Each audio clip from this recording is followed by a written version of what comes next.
ఏలూరు జిల్లా నూజివీడులోని త్రిబుల్ ఐటీలో నిర్వహిస్తున్న భోజనశాల పనితీరుపై ఏలూరు జిల్లా జాయింట్ కలెక్టర్ దాతిరెడ్డి ఆగ్రహం వ్యక్తం చేశారు.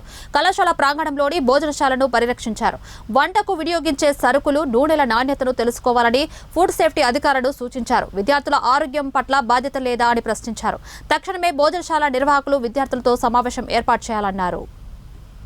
అదేంటంటే ఈ హాస్పిటల్ ల్యాబ్ ఏవైతే ఉన్నాయో వాటికి రిజిస్ట్రేషన్ లేదు అనేది మాకు హైలైట్ అయ్యింది. So through DMHO's help college administration faculty they are applying for registration. ఈ 1.5 వీక్లో ఈ రిజిస్ట్రేషన్ ప్రాసెస్ అనేది జరిగిపోతే ఇప్పటి నుంచి ఇంకా అన్ని రకాల safety standards, equipments, good quality doctors అవన్నీ కూడా మెయింటైన్ అవుతాయి ఇక్కడ. దాని తర్వాత వైఫై ఇష్యూ ఒకటి రేజ్ చేసి ఉన్నారు మన స్టూడెంట్స్.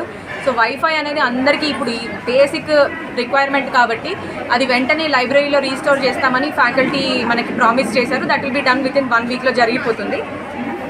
అలానే డిస్ట్రిక్ట్ అడ్మినిస్ట్రేషన్ సైడ్ నుంచి ఇంకొక డెసిషన్ కూడా మేము తీసుకున్నాము. ఎవ్రీ సండే ఇక్కడ ఒక మెంటల్ హెల్త్ క్యాంప్ అనేది we will be organizing in association with health department. ఇక్కడ ఇంత 7,000 మెంబర్స్ స్టూడెంట్స్ ఉన్నారు, కానీ కౌన్సిలర్ లేకపోవడం వల్ల స్టూడెంట్స్ పేరెంట్స్ నుంచి దూరంగా ఉన్నప్పుడు ఎట్లాంటి మెంటల్ హెల్త్ ఇష్యూస్ ఫేస్ చేస్తున్నారు, డిప్రెషన్, లోన్లీనెస్, యాంగ్జైటీ, వీటన్నిటి కోసం every week wheel send a counsellor here. వాళ్ళతో ఇంటరాక్ట్ అయ్యి ఎలాంటి మెంటల్ హెల్త్ రిలేటెడ్ ఇష్యూస్ ఉన్నా కూడా షేర్ చేసుకొని దానికి అప్రోప్రియేట్ ట్రీట్మెంట్ ఆర్ కౌన్సిలింగ్ అనేది ఇప్పిస్తాం. So these are some of the short term ఇమీడియట్గా ఏమేమైతే సాల్వ్ చేయగలమో అది చేయడం జరిగింది. దాని తర్వాత ఒక ఇంపార్టెంట్ పాయింట్ ఏంటంటే ఈ ట్రిపుల్ ఐటీ అనేది ఇట్స్ అన్ ఆటోనామస్ బాడీ. మేము ఎవరం కూడా ఇక్కడ రావాలని